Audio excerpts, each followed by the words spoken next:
Hi everyone, hope that you are okay. Welcome to Gooner Gathering, and I am Matt Roberts bringing you an update from the women's game. So, where to start off with then with the finale that was the Women's World Cup. England ended up getting to the final. They beat the host Australia, co-host, as Australia and New Zealand were both hosting this one, but it wasn't enough as England lose 1-0 in the final. Pain, where have we heard that one before?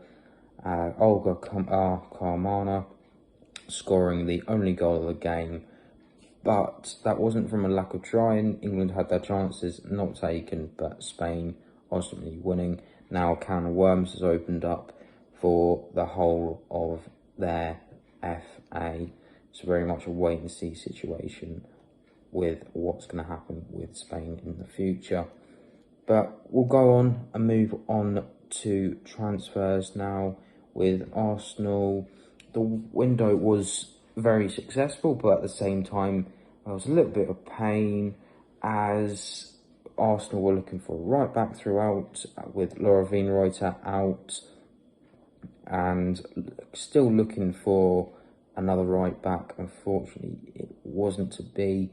However, Arsenal made a lot of signings, being linked with a few players that didn't make the cut. There was a very well known rumour, which we'll come to in a minute, but Lea Cadena of Barcelona, centre-back, played 13 times for the club last season. Centre-back, she did really well for Spain during the World Cup as well, and she's going to be a very exciting player to watch. Amanda Ilstedt also had a fantastic World Cup with Sweden. She joins Arsenal from PSG after the expiry of a contract. Another centre-back, so we have some centre-back cover this season, which is great to see. Alessia Russo, probably the most anticipated one. A lot of that was expected to happen. Joins from her contract expiry with Manchester United. The forward, also Lioness player, has already got on the score sheet. We'll talk about that a little bit later. Chloe Lacasse has also joined from Benfica. The forward plays on the right hand side. She's a fantastic player. She scored some fantastic goals in the Champions League, and she's already looked very good on the part when we talk about the Champions League. And last but not least, Kyra Cooney-Cross from Hanabi, the midfielder, also joined. Kyra Cooney-Cross was really good in that midfield for Australia, and that's what has been one of the talking points of who was going to get her. There was a lot of clubs interested. Her contract was about to expire as well towards the end of the year with Hanabi, but Arsenal put a lot of money in, and Kyra Cooney-Cross decided that it was the place to be. So, where have we heard that one before? There was also talk of Mary Earps potentially coming in. Unfortunately, that has not happened. It now puts United in a catch-22. Do they sell her in January, or do they risk letting her go for free instead? Very much a wait and see, because she doesn't seem to be very happy at Manchester United at the moment. The Arsenal have also been in action. Last week, we were treated to 2 games. On the Wednesday, Arsenal played Linköping in the Champions League. Caitlin Ford, Lena Hurtig and Stina Blackstenius scoring the goals in that. It then set up a game on Saturday against Paris FC.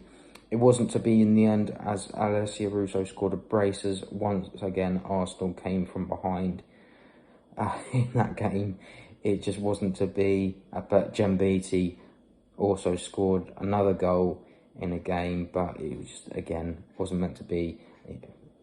Paris FC went through on penalties in the end. However, it does mean that Arsenal will now move into the Conti Cup, which we are current holders of, after beating Chelsea last season 3-1. We now move into Group D, so it basically works as a league and knockout system.